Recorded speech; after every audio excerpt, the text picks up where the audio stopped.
नमस्ते, प्रणाम। कैसे आप लोग? आशा करते अच्छे होंगे, स्वस्थ होंगे। और स्वागत है आप सबको एक और न्यू कहानी में। तो आज की कहानी है भारत माँ की फौजी बेटियों की कहानी है। तो आप लोग इस कहानी को ध्यान से सुनिएगा कि एक बार की बात है, एक गांव में दो पति और पत्नी रहते थे और उनकी 5 बेटियां थीं। और वो काम क्या करते थे, पांचों बेटियों को घर पे छोड़कर और फौजी लोग को खाना बनाकर खिलाते थे। वहीं जहाँ कैंप फौजी लगाकर रहते हैं वहीं पे वो रहते थे और खाना बनाते थे। सभी फौजी भाइयों को खाना खिलाते थे वो। एक दिन की बात है कि जब बाहर जंग शुरू हुआ, मतलब लड़ाई शुरू हुआ, तो इन दोनों ने पति और पत्नी मिलकर खाना बना रहे थे अंदर। तो तभी एक फौजी भैया आए तो बोले कि बहन क्या बना रही हो?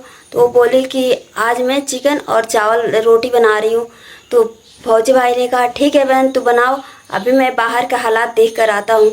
तो जैसे ही बाहर गया तो वहाँ पे दुश्मनों ने एक दूसरे के ऊपर अटैक कर रहे थे, मतलब लड़ाई चालू हो गई थी।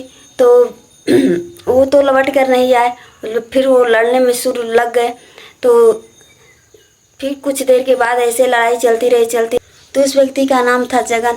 तो जगन ने खिड़की से देखा कि जिस फौजी भाई जो पूछने आया था खाना क्या बना रही हो, उसी के ऊपर एक दुश्मन ने कांटा तना हुआ था। तो इसी को देखा नहीं गया, दौड़ कर गया और उसको धक्का मारकर और गोली अपने देह पर रोक लिया। तो फिर जब अपने देह पर रोक लिया और वो मर गया, तो उसकी पत्नी देखी तो वो भी रह नहीं पाई, वो भी दुश्मन से लड़ने के लिए पहुंच पड़ी और वो भी मर गई। मरने के बाद जब ये बात पांचों उनकी बेटियों को पता चला तो उनकी बेटी बहुत रोई, बहुत तेज गई।